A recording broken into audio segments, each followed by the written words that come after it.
dining room, but you're also in San Diego's second ever courthouse.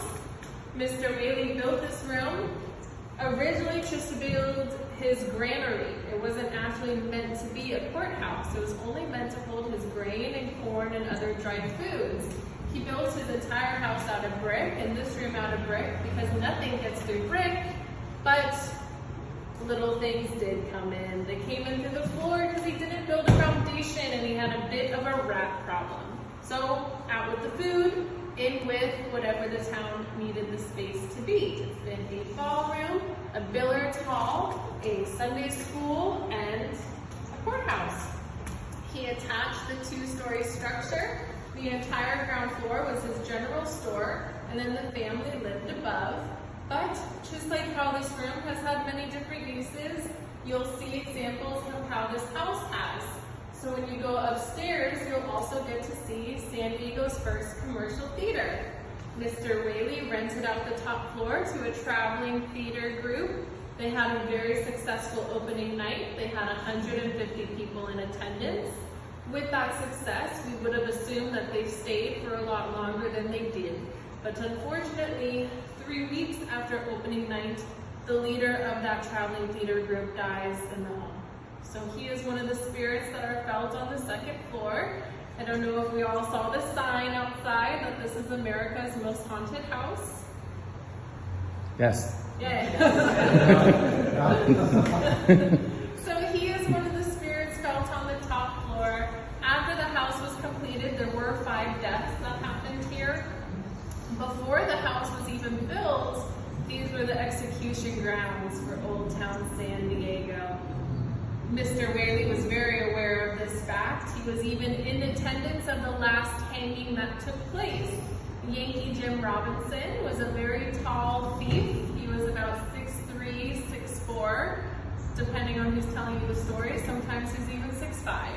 But what we do know is that he was tall. The average height for the time period was about 5'5". So the rumor is when it came time for him to pay for his crimes, the executioner mismeasures the rope, and that he doesn't die quickly, it's drawn out, and he dies a bit slowly of strangulation. So he is the last hanging that took place here, and Thomas Whaley saw a great business opportunity and proceeds to buy 8 acres for $1.50 an acre. So pretty good deal. You can't fault him on that. He builds his home. He has 8 acres to work with, but he goes ahead and builds his home over where the gallows stood. So he lets everyone know that his parlor is where the gallows stood and that the archway in the parlor marks the spot of the gallows. So remember, he had 8 acres to work with. After him and Anna move into their home, they reportedly would tell people around town that they heard heavy footsteps and they felt like they were being haunted by Yankee Jim. So the paranormal reports happen all the way back to the beginning, to before we even had 5 deaths. With those paranormal activity things, we can't guarantee that you're going to have an experience walking through the home, but I do just recommend that we all remain open. Sometimes it's not what you see, but it could be what you hear or smell or even sense. And if you start to sense something like a strong presence or an overwhelming sense of sadness, that's a good time to get your phones out or record, because you might capture something on your cameras that you don't see in the room with you.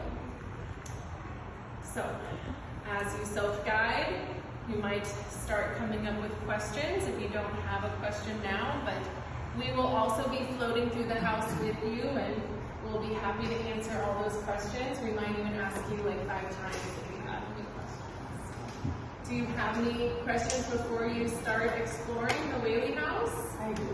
Yeah. So is everything in here like originally as No. So, like the furniture and stuff, the furniture will be like time period appropriate. But for example, like the courtroom furniture, we believe this table was original to the second courthouse. The others are believed to be from the 3rd ever courthouse. And then there's furniture kind of sprinkled throughout the house that did belong to the Whaleys, and then others are just, this would be appropriate to the time period. And then as far as like the furniture, not the furniture, I always said the furniture, like the wallpaper, and everyone always wonders about, if you notice our wood is like painted over wood grain. To us, we're like, why would you ever paint over wood, right? But what was actually pretty appropriate back then and in fashion would be to paint over what you didn't have to show your status or to show what was in fashion. So light colored wood would be more dignified, but dark wood was easier to come by. So you would paint over your dark wood with light wood. And then in the hallway, there's some faux marbling. And to us, in this day and age, we're like, who would paint marble? But back then, once again, the marble would show status, which they were very happy to let people know their status, but it was hard to get marble